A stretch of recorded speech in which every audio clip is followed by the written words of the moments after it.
dangereuse parce que les petits cancers, on les enlevait, on donnait un petit coup de radiothérapie, puis il y avait des patientes qui dans les 2 ans récidivaient, alors que d'autres étaient guéris. Donc on a commencé à vouloir comprendre ça.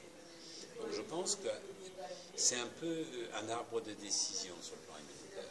Si on a un immunoscore pas bon, il faut regarder PD1, il faut regarder LAC3, il faut regarder PD1 sur la tumeur. Il faut à ce moment-là faire un travail. J'ai une étudiante qui était venue me voir qui m'a dit est-ce que je peux faire ma thèse avec vous? Je dis, bon, pourquoi je vous prendrais? Elle m'a dit parce que je voulais être commissaire de police. Et pour une femme, ouais, c'est pas facile et tout ça. Et je trouve que la recherche c'est pareil. Donc voilà, donc il y a quelque chose, et je l'ai prise, elle a fait une très bonne thèse, et il y a déjà longtemps. Donc si vous avez l'immunoscore, ça permet d'avoir un premier arbre de décision. Et ensuite, il faut étudier la tumeur. Par exemple, si vous avez RAS muté dans un côlon, vous ne pouvez pas faire d'herbitux. Donc, regardez RAS muté. Comment je vais faire? Je suis devant un côlon. La mauvaise immunoscore, Friedman, il m'a dit il faut que je fasse quelque chose. Bon, alors, je vais l'écouter, puis c'est un vieux, il connaît ça depuis longtemps. Alors, j'aimerais savoir si on est RAS muté ou pas. Parce que si vous êtes RAS muté, l'herbitux, si vous ne l'êtes pas, je m'interrogerai à faire de l'herbitux.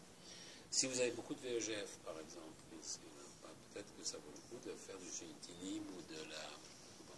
Et puis le système immunitaire, est-ce que je suis PD-1 ou je ne suis pas PD-1? Est-ce que j'ai PD-L1 sur la tumeur? Comment? Si. Et avec quelques trucs simples, ça permet de sortir, d'avoir une vision qui est de faire une médecine intelligente là-dessus. Donc voilà, j'allais dire bêtement, je ne vais pas dire ça. Si vous n'avez pas d'idée, faites au moins de la chimiothérapie.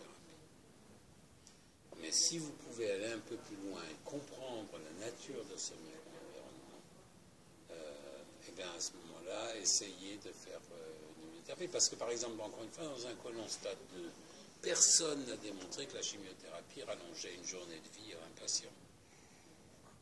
Ça ne détend pas le malade. Moi, je sais, le médecin, je sais, j'ai fait ça toute ma vie. On se sent mieux quand même. Donc c'est pour ça. Mais on sait que dans un stade 4, dans un stade 2, personne ne sait. Et c'est toxique et ça coûte cher. Donc il vaut mieux, alors je ne sais pas ce qui est possible en Tunisie, moi, toi tu sais mieux que moi, il vaut mieux essayer de passer un petit peu de temps pour essayer de comprendre un peu mieux le micro-environnement, et puis ensuite essayer de faire de la vraie médecine personnalisée. Justement. C'est ce qu'on essaie de faire. Pardon, à des stades précoces et avec moyennant un bon immunoscore, est-ce que c'est justifié l'immunothérapie? C'est toujours justifié si on peut augmenter un peu plus la situation. Donc là, je ne ferai certainement pas de chimiothérapie. Oui, mais l'immunothérapie, est-ce qu'elle est Mais justifiée? si j'avais un bon vaccin thérapeutique, par exemple, alors je le ferais. Un truc. Si c'est PD-1, par exemple, les seuls succès de l'anticorps anti-PD-1 dans le cancer du côlon, c'est dans les cancers du poumon qui sont qui sont MSI, c'est-à-dire ceux qui ont un fort taux de mutation parce qu'ils ont des défauts de réparation de l'ADN et qui sont de très bons pronostics. Ces cancers, parce qu'ils ont un très fort infiltraté, par exemple. Ou alors le cancer du sein avec les récepteurs HR. Alors là, il faut faire 2, bien sûr. Ça, il faut faire un triple négatif dans le cancer du sein qui n'a pas. Et si on n'a pas de toxicité par rapport à l'immunothérapie, il n'y a pas Ipilimumab est toxique, PD-1 est beaucoup moins, mais ipilimumab est très toxique. Dans quel sens Grand syndrome auto-immun. Non, mis à part les syndromes auto-immuns. Oui.